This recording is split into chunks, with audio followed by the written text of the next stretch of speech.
સુરત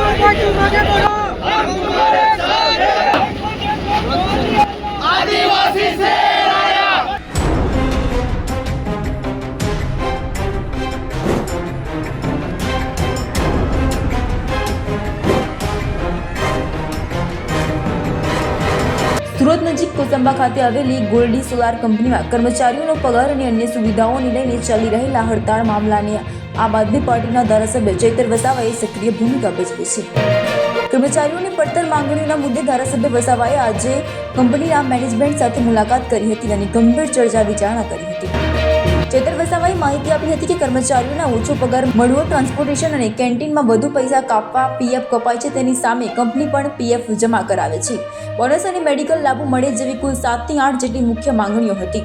ધારાસભ્ય દરમિયાનગીરી બાદ કંપનીના મેનેજમેન્ટ સકારાત્મક વલણ દર્શાવ્યું છે। ચૈતર વસાવાના જણાવ્યા અનુસાર મેનેજમેન્ટે કર્મચારીઓના મોટા ભાગની માંગણીઓ સ્વીકારવા માટે તૈયાર બતાવી છે, જેનાથી કામદારોને મોટી રાહત મળશે।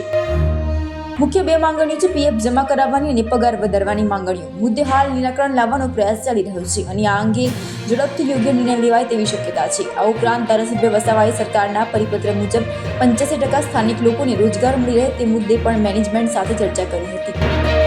ચૈતર વસાવાએ અંતમાં જણાવ્યું હતું કે જો તમામ માંગો સ્વીકારવામાં આવશે તો કારીગરો આવતીકાલે હડતાળ સમેટીને કામ પર પરત જોડાશે, પરંતુ જો માંગો સ્વીકારવામાં નહીં આવે તો યુનિયન સાથે મળીને આગળની રણનીતિ નક્કી કરવામાં આવશે। ધારાસભ્યની આ સક્રિય પહેલથી કર્મચારીઓને ન્યાય મળવાની આશા બંધાઈ છે અને હવે જોવાનું એ રહે છે કે બાકીની બે માંગણીઓ પર કંપની ક્યારે અંતિમ નિર્ણય લે છે। થોડા દિવસ પહેલા ગોલ્ડી સોલારના કામદારો કેટલાક લોકો મારે ત્યાં રજૂઆત કરવા માટે મને મળવા આવ્યા હતા અને એમણે 10 જેટલા મુદ્દાઓનું મને આવેદનપત્ર આપ્યું હતું અને કીધું હતું કે આટલી જગ્યાએ અમને ભેદભાવ થાય છે, અસમાનતા થાય છે, તમે રૂબરૂ આવો અને એનું નિરાકરણ અમને કરી આપો।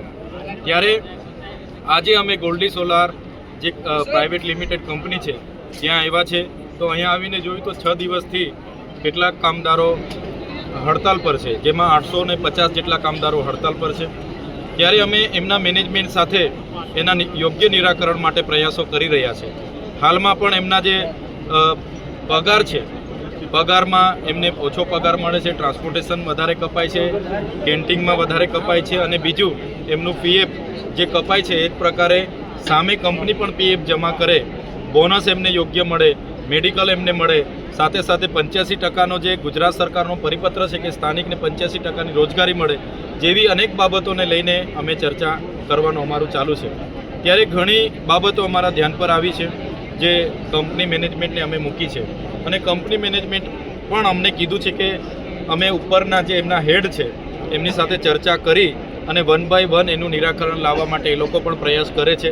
સાથે અહીંના યુવાનોને પણ અમે અપીલ કરી છે બધા વ્યવસ્થા જાળવે અને જે પણ કંપની મેનેજમેન્ટ પર એમની જે માંગો છે લગભગ તો એમણે 7-8 જેટલી માંગો સ્વીકારી લીધી છે। 2 માંગોને લઈને થોડી મૂંઝવણ છે, એક તો પીએફને લઈને છે અને એક પગાર વધારાને લઈને છે, તો એનું વાત ચાલે છે અમારી, એનું યોગ્ય નિરાકરણ આવશે તો બધા જ હડતાલ સમેટીને આવતીકાલથી રેગ્યુલર કામે લાગવાના છે અને હડતાલ કદાચ નહીં સમેટાય તો એમના યુનિયનના આગેવાનો છે બધા અમે સાથે રહીને આવનારો કાર્યક્રમ, આવનારી રણનીતિ કઈ રીતની હશે તે અમે નક્કી કરીશું।